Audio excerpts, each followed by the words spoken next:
Breaking news. The ceasefire has been extended. The SPLC has been charged by the DOJ, and Virginia has redistricted. No GOP allowed. Greetings, humanity. Let's grok the news, starting with the most important story in the world today, Dateline, Washington, D.C., and Tehran. President Donald Trump is extending the U.S. ceasefire with Iran, even as multiple cargo ships come under attack in the strategic Strait of Hormuz. The move comes after a frantic period of diplomacy, with peace talks facing serious doubts and tensions still high in the vital waterway that carries much of the world's oil. Trump announced the extension to give Iranian officials more time to submit a unified proposal for negotiations. However, he indicated key elements of the U.S. blockade would remain in place. Almost immediately after the announcement, reports emerged of fresh incidents in the Strait of Hormuz, including an IRGC gunboat firing on a container ship off the coast of Oman. Crew members were reported unharmed in that incident, but at least 3 separate ship attacks occurred in the area in a short span. The Strait of Hormuz is a choke point for global energy supplies. Any disruption there faces fears of higher oil prices and broader economic fallout. Traders, of course, reacted quickly, with oil prices surging and stocks falling as uncertainty grew. European officials are already eyeing contingency measures for jet fuel shortages, while Japan and South Korea are reassessing their shipping strategies. Iranian officials have vowed to resist what they call U.S. bullying. A spokesman told the BBC there has been no decision yet on joining talks. Meanwhile, Pakistan has been involved in diplomatic efforts, with its prime minister meeting Iran's ambassador. China has used the moment to contrast its own approach with that of the United States, positioning itself as a more stable international player. The ceasefire extension follows earlier U.S. actions, including the seizure of an Iranian-flagged ship. Human rights concerns also linger, of course, with Trump calling on Iran to halt executions of women as a goodwill gesture toward negotiations. Analysts say the Iran conflict is becoming political baggage for the administration, while questions remain about ammunition stockpiles and the limit of related international initiatives. This developing story underscores the fragile balance in the Middle East. While the ceasefire has been extended, repeated attacks in the Strait of Hormuz and stalled talks suggest the situation remains volatile. Markets, diplomats, and energy-dependent nations are watching closely for the next moves from Washington and Tehran. I'm Robert Gardner, using GROK each weekday to truthfully summarize the news. Well-seasoned with my opinions, we review a roundup of the most critical reports in the world right after this. God with Us, the story of Jesus, is a full blending of all the Gospels into one continuous narrative, missing nothing from the Savior's life. God with Us is adapted to modern language, formatted for easy reading, divided into brief stories, fit for daily Bible study. Find God with Us by me, Robert Gardner, at Amazon.com or wherever books are sold. Now we grok the headlines from around the world. Dateline, Washington, D.C.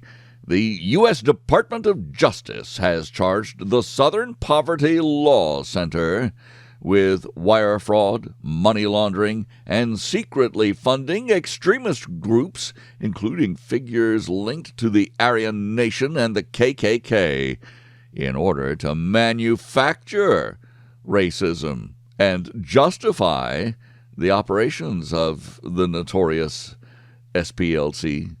The indictment accuses the organization of directing and paying operatives to frame right-wing groups, notably during the Charlottesville events. Dateline, Richmond, Virginia. Virginia voters have narrowly approved a congressional redistricting referendum projected to favor Democrats.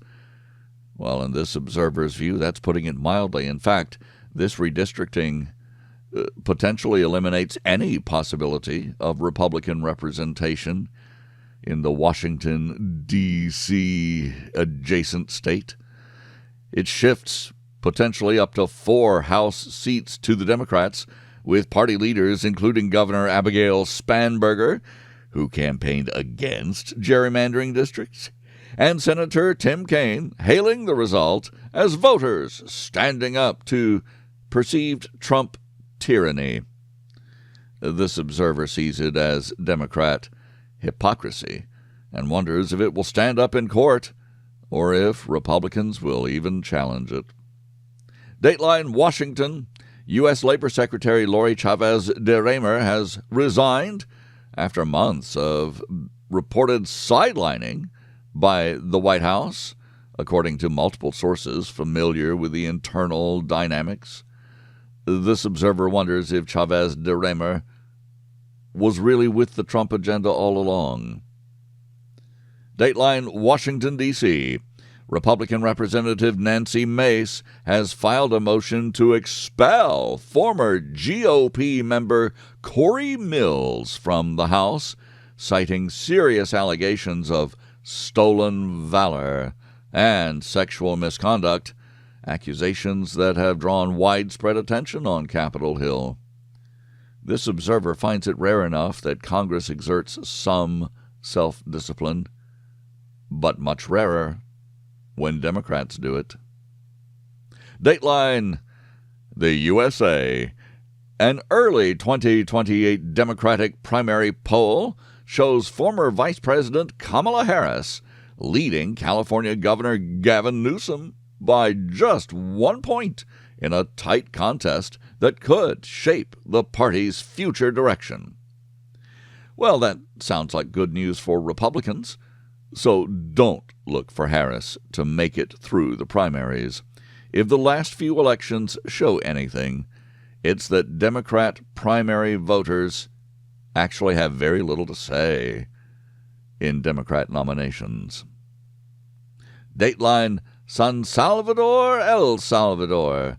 A mass trial has begun against 486 alleged gang members as part of President Nayib Bukele's aggressive crackdown on organized crime, with the proceedings drawing international scrutiny over due process concerns.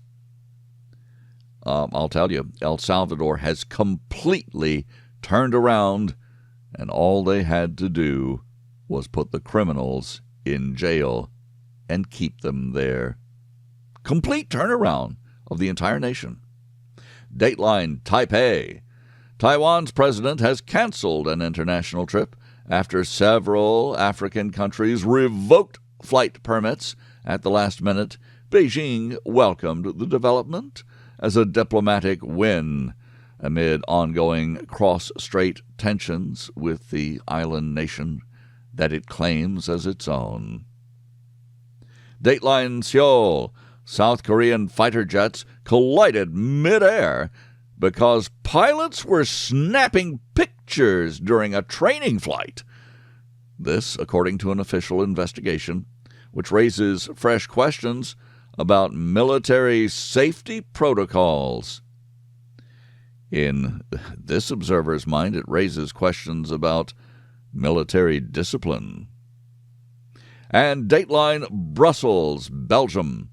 The European Union has approved a key €90 billion loan to Ukraine.